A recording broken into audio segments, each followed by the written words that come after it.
DMTV Info, votre chaîne d'information en temps réel. La politique, la santé, le sport, les faits de société, la musique, les rumeurs et bien plus encore. Vous découvrirez cela dans notre chaîne DMTV Info.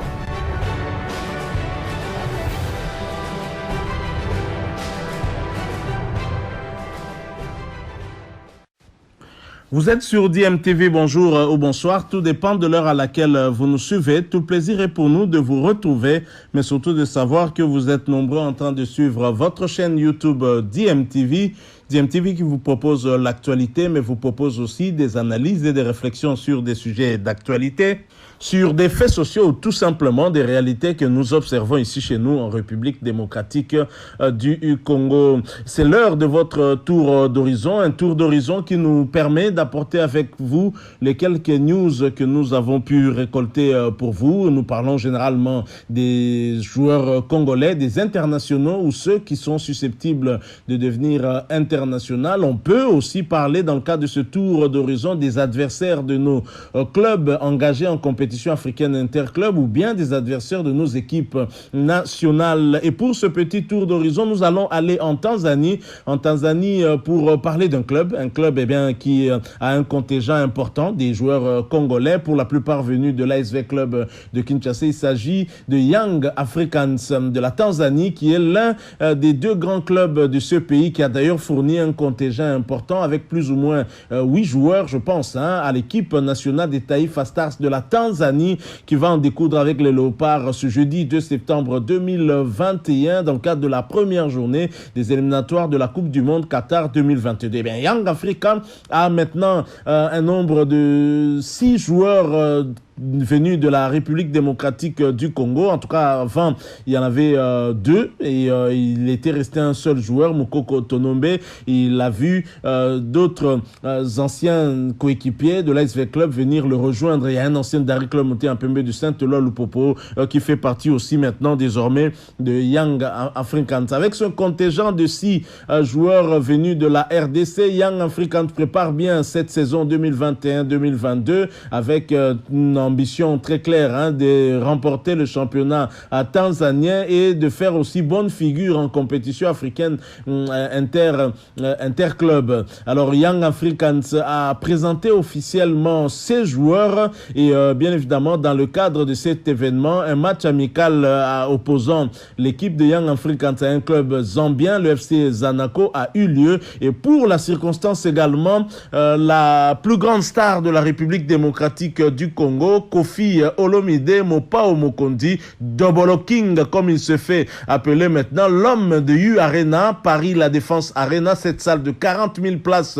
que Kofi va électriser le 27 novembre 2021. Et Kofi Olomide avait été invité pour l'occasion et j'aimerais vous proposer d'ailleurs ce spot qui parle justement de cet événement avec l'arrivée de Kofi Olomide, et vous allez suivre également lui-même Kofi Olomide qui parle aux Tanzaniens en Swahili, Nakuya ku Dar es Salaam, pour prester justement dans le cadre de cet événement concernant la présentation des joueurs de Young Africans pour la saison 2021-2022. Je vous propose de suivre cet élément de quelques petites minutes. Ensuite, nous allons nous retrouver pour parler de ce match amical qui a opposé Young Africans à Zanaco, où des Congolais ont bien évidemment joué cette rencontre. Je rappelle que vous êtes en train de suivre DMTV, votre chaîne YouTube. Vous êtes nouveau ou ancien sur cette chaîne, mais que vous ne vous êtes pas encore abonné, n'hésitez pas, abonnez-vous et n'oubliez pas d'activer la notification. Il suffira pour cela de cliquer sur la petite cloche que vous verrez apparaître dès que vous serez abonné, parce qu'elle vous permettra, ma foi, de ne plus rien manquer des prochaines vidéos que nous allons vous proposer. Alors, suivons cet extrait avec notamment Mopao Mokondi, Double King, et ensuite nous nous retrouvons pour la conclusion. Kofi Olomide, Double King, le maître de double demeure, the owner and the master of double dwellings, Mopao Mokondi. Nakuja Dar es Salaam, wananchi tukutane kwa Mkapa, sisi tuna watu, Young African Sports Club. I'm coming Dar es Salaam very soon, 29th of August. For you, for Young African Sports Club, be with me. Sisi tuna watu, nakuja, really nakuja Dar es Salaam. Be with me. Stay blessed. We meet soon. Double King, le maître de double demeure, the owner and the master of double dwellings, Kofi Olomide. Motema mozoki la mosisi la se na moto mobimba na koma liseki mawa esilaka te mawa se kosima mawa soma na motema mawa se kosima otali moseki oyoki nga mawa te opimi nga mpe bolingo yo nakosenga yo motema molambi yungi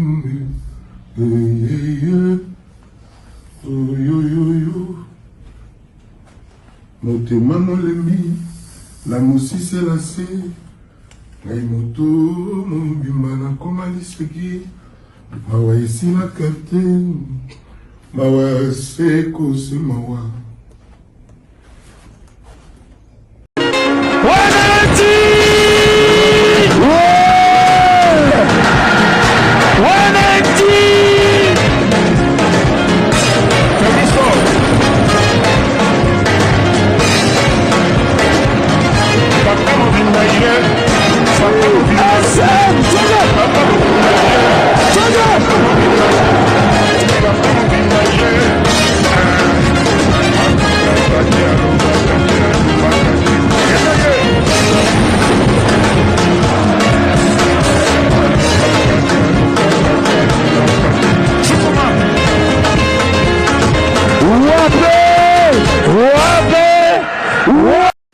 Voilà, nous sommes de retour. C'est donc dans un stade plein à craquer que Young Africans a présenté ses joueurs sous la belle mélodie de Double King, la légende Kofi Olomide. Une fierté pour la République démocratique du Congo, fierté pour l'Afrique tout court. Et Kofi qui, une fois de plus, est allé encore hisser haut le drapeau de la RDC en l'entendant. You Arena, Paris La Défense Arena, cette salle de 40 000 places où il va se produire en novembre prochain. Alors évidemment, il y a eu, je l'ai dit, pour la circonstance, un match amical qui a opposé Young Africans SC au Football Club Zanaco de la Zambie. 1-0 score à la mi-temps. Les Tanzaniens pensaient avoir fait le plus dur. Donc l'unique but d'ailleurs de Young Africans a été inscrit par Héritier et Makambo, ancien sociétaire du Daring Club Motema Pembe de Saint-Éloi à Lupopo. Comme vous le remarqué sur l'une des photos, Juma Achabani Wadol, ancien capitaine de l'SV Club, était bien présent aussi pour cette rencontre. Héritier Makambo a inscrit ce but à la 30e minute, mais l'équipe de Zanaco va reprendre en tout cas les choses en main, surtout en seconde période, et en inscrivant 2 buts et en remportant finalement ce match sur le score de 1-2. Et les buteurs de ce match du côté de Young Africans, c'est Héritier et Makambo à la 30e minute. À la 56e minute, c'est A. Mumba. Et à la 64e minute, c'est K.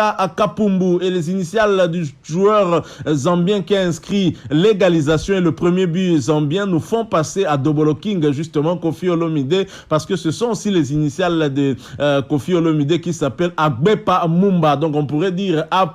Mumba. Donc on aurait pensé aussi que c'est Kofi qui a inscrit le but égalisateur pour Zanaco. Bon, juste pour rire. Voilà Young Africans qui, bien évidemment, a présenté ses joueurs, a présenté également ses nouveaux maillots. Et donc, à l'occasion de cet événement, à l'occasion de ce match amical aussi. Et pour ce match, je l'ai dit, le stade était archi plein. Donc, en voyant ce plein dans ce stade, on ne s'explique pas le huis clos imposé par les bureaucrates de la Confédération africaine de football pour les éliminatoires du Mondial Qatar 2022. Et comme d'habitude, certains pays vont quand même faire entrer le public et ensuite payer une amende à la CAF. Donc c'est vraiment, on a comme l'impression que ces dirigeants de la CAF sont un peu déphasés des réalités sur terrain, et c'est malheureux. On parle bien des éliminatoires de la Coupe du Monde. Je pense que parmi les éliminatoires qu'on peut faire, ça c'est la plus grande quand même, et des éliminatoires éliminatoires de la compétition internationale, puisqu'il s'agit de la Coupe du Monde Qatar 2022. Il faudrait que chaque équipe puisse se donner en tout cas des chances de pouvoir se qualifier en utilisant aussi le public, le 12e homme comme on aime à l'appeler. En tout cas, une décision qui ne plaît pas à ces nombreux Africains qui aimeraient bien soutenir leurs équipes. Et comme je l'ai dit, il y aura certainement certaines équipes, certaines nations qui vont quand même faire entrer le public, quitte à payer des amendes après. Donc pour eux, le 12e homme aura en tout cas une part belle, puisque son apport peut booster et amener l'équipe à aller arracher cette victoire en cas de difficulté. Merci beaucoup. Nous allons poursuivre ce petit tour d'horizon en restant en Tanzanie et en parlant d'un joueur tanzanien, une star en Tanzanie. Ayo yo, aye aye, ayo yo, aye aye. Voilà, quittons Young Africans, mais restons en Tanzanie pour parler du meilleur joueur tanzanien, Mbwana Ali Samata. Et à propos de Mbwana Ali Samata, le capitaine des Taifa Stars, qui est sur une voie de garage au niveau du club turc de Fenerbahçe, club qu'il partageait avec le capitaine de la République démocratique du Congo, Marcel Tisserand. Et Mbwana Ali Samata, bien évidemment, n'était plus en odeur du sainteté avec la direction et le staff technique. Et l'ancien buteur du tout-puissant Mazembe et du KRC Genk, où d'ailleurs, grâce à sa brillante saison, avait obtenu le soulier d'ébène assigné au Royal Antwerp, ancien club de Dieu merci Mbokani. Et dans le cadre de ce match de la première journée des éliminatoires de la Coupe du Monde Qatar 2022, tenez, il y aura 2 souliers d'ébène à Kamalondo, Medine tout-puissant Mazembe, tout simplement parce que Dieu merci Mbokani ainsi que Mbwana Ali Samata sont tous deux anciens du tout-puissant Mazembe Anglebert, ce qui est rare. Et imaginez si Kebano avait pu jouer cette rencontre, nous aurions eu 3 ex-souliers d'ébène sur le terrain, 2 anciens du tout-puissant Mazembe et 2 anciens du KRC et Genk. Avouez que c'est quand même une coïncidence. Donc on verra bien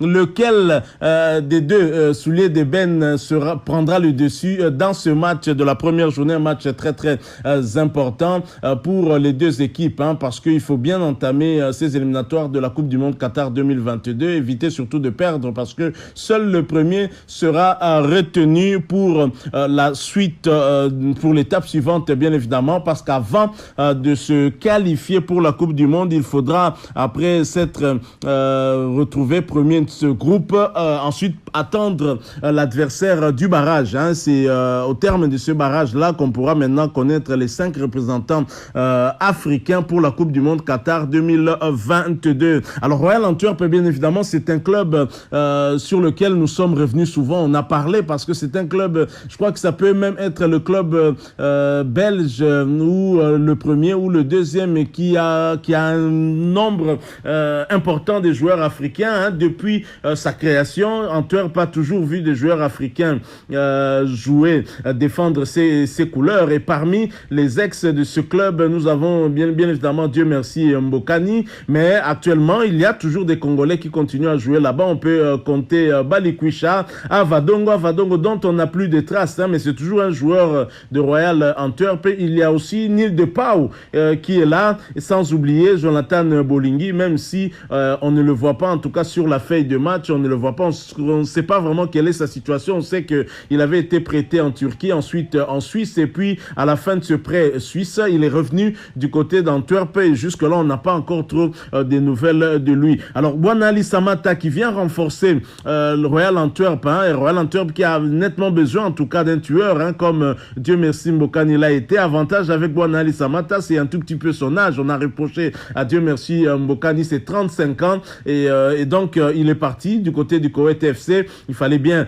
le remplacer par un autre tueur. Et bon, Ali Samata de la Côte en Belgique, il a laissé des très très bons souvenirs. Hein. Il a gagné ce trophée de soulier d'ébène qui récompense le meilleur joueur étranger africain du championnat de Jupiler Pro League, tout comme Dieu merci Mbokani. Et bien évidemment, Bwana Ali Samata va avoir du temps de jeu du côté de Royal Antwerp et va aussi jouer la même compétition que Fenerbahçe. Ce sera en tout cas l'Europa League. Hein. Les deux clubs d'ailleurs se trouvent logés dans le groupe D. Et donc Bwana Ali Samata va affronter son ancien club. Hein. Il va peut-être chercher un tout petit peu à se venger de ce manque de confiance dont il a souffert du côté de Fenerbahçe. Et leur programme pour cette Europa League se présente de la manière suivante. Le 7 septembre, ce sera le déplacement pour Bwana Ali Samata et Antwerp du côté de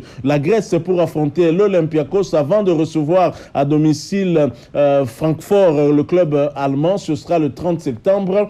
Puis le 21 octobre, ce sera le déplacement du côté de la Turquie à Fenerbahçe, justement un stade que Bwana Ali Samata connaît très bien, avant de recevoir le 4 novembre Fenerbahçe pour le match retour. Et ensuite, le 25 novembre, se déplacer du côté de Francfort avant la réception le 9 décembre de l'Olympiakos pour boucler justement ces matchs de la phase des groupes en Europa League. Ce sera en tout cas des retrouvailles que nous aimerons bien vivre. Hein. Et là, on aura encore une opposition entre Marcel Tisserand et Bwana Ali Samata, comme on va l'avoir probablement ce 2 septembre 2021, si et seulement si Bwana Ali Samata arrive à joindre Lubumbashi à temps, parce que hier, alors qu'on se rapprochait de la fin du mercato, il était à Anvers pour signer son contrat. Il a été présenté aussi officiellement.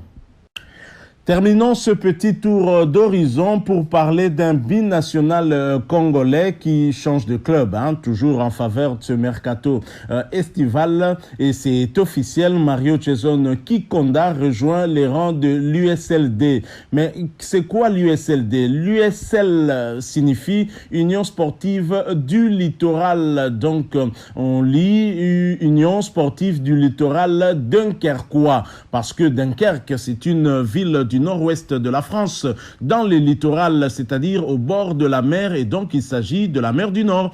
Et dans les villes nordiques de la France, il n'est pas rare de trouver des noms proches de ceux qu'on entend en Belgique ou en Hollande, des noms flamands mais orthographiés différemment. Souvenez-vous de l'ancien défenseur emblématique du Racing Club de Lens, Guy Wallerm, dont le nom se prononce Wallem et non Valem. Et en Belgique, il y avait l'ex-défenseur international Johan Wallem à Lens. Également, dans les années 90, il y avait également Philippe Vercuys, qu'en France on prononce Vercuys. Bien évidemment, ça s'écrit V-E-R-C-R-U-Y-S-S-E. En France, on prononce Vercuys, mais la vraie prononciation belge et hollandaise, c'est Verkruis. Donc voilà, donc c'est cela un tout petit peu la différence pour la petite histoire avant justement d'entrer dans notre vif du sujet et parler de notre binational. Alors donc, Dunkerque, si on l'analyse bien en néerlandais, Kerk signifie église, et Dun signifie mince. Donc Dunkerque devrait être orthographié de la manière dont les Néerlandais l'orthographient, qui signifierait église mince ou église étroite ou encore petite église. Donc voilà tout pour la petite histoire. Alors cette formation de l'Union sportive du littoral dunkerquois avait partagé 2 buts partout avec Rodez, l'équipe de notre nouveau gardien, l'international Lionel Passinzao, qui s'était d'ailleurs entraîné hier à Kinshasa avec l'ensemble des 21 léopards qui étaient sur place ici, puisque les 2 autres ont été rejoints du côté de Lubumbashi. Il s'agit d'Issama Mpeko ainsi que de Siadi Badjo, le gardien du tout-puissant Mazembe. Et donc, après avoir partagé 2 buts partout avec Rodez et l'équipe de Lionel Passinzao, qui était d'ailleurs titularisé dans l'équipe adverse, et nous sommes ravis donc de voir un nouveau binational congolais signé en Ligue 2, en espérant qu'il ira encore plus haut. Et comme Dunkerque ne se situe pas loin terrain de Lens et de Lille, sait-on jamais, pourquoi pas demain le voir franchir un nouveau palier, aller du côté de Lens et pourquoi pas du côté du champion en titre, champion de France en titre. Alors comme annoncé par l'équipe, le milieu de terrain du Paris FC, Jason Kikonda, rejoint Dunkerque, un mouvement inter-Ligue 2 qui permet à l'USLD de se renforcer et au Paris FC de s'alléger un peu dans un secteur de jeu où apparaissent déjà Namé, Mandouki, Diakité ou même Saïd Arabe. A contrario, c'était un prêt qui était évoqué, mais c'est bien dans le cadre d'un transfert définitif que le milieu arrive à Dunkerque. De quoi permettre aux Maritimes d'étoffer leur effectif qui joue le maintien en deuxième division. Le joueur de 25 ans n'a joué que 21 petites minutes de championnat jusqu'à présent. C'est à l'âge de 5 ans que Mario Jason Kikonda débute le football au banc de Ménil en région parisienne. Après avoir évolué au Bourget et un bref passage par Monceau-les-Mines en U17 nationaux, c'est à Vannes que le milieu de terrain lance véritablement sa carrière. En 5 saisons, Mario Jason s'impose comme un pion essentiel de l'équipe et participe à la montée du club en National 2. Ses performances ne passent pas inaperçues et un autre club breton, l'US Concarneau, l'accueille en janvier 2019. Alors qu'il découvre le championnat national, le milieu de terrain s'affirme en quelques matchs comme l'une des révélations du championnat. Convoité par plusieurs clubs, c'est au Paris FC que Mario Jason Kikonda avait choisi de poursuivre sa carrière. Donc voilà une brève présentation de ce binational congolais qui vient d'être transféré probablement pour trouver un peu plus de temps de jeu, temps qu'il n'a pas eu à avoir du côté du Paris FC. Il faut signaler également que le Paris FC, c'est le club par lequel est passé Silas Katompa, anciennement appelé Silas Wamangetuka. C'est d'ailleurs le Paris FC qui avait transféré l'international congolais du côté de VfB Stuttgart en Bundesliga. Voilà tout pour ce petit tour d'horizon. Nous sommes arrivés à la fin. Si vous l'avez aimé, laissez-nous un maximum de j'aime. Likez donc cette vidéo. Merci de partager avec nous votre point de vue en nous le laissant à travers un commentaire. Vous êtes nouveau sur cette chaîne ou ancien, mais que vous ne vous êtes pas encore abonné, n'hésitez pas, abonnez-vous et n'oubliez pas d'activer la notification en cliquant tout simplement sur la petite cloche que vous verrez apparaître dès que vous serez abonné, parce qu'elle vous permettra de ne plus rien manquer des prochaines vidéos que nous allons vous proposer. Encore une fois, merci à vous. Nous espérons vous retrouver bientôt avec un autre sujet d'actualité. En attendant, portez-vous bien et DMTV vous dit au revoir.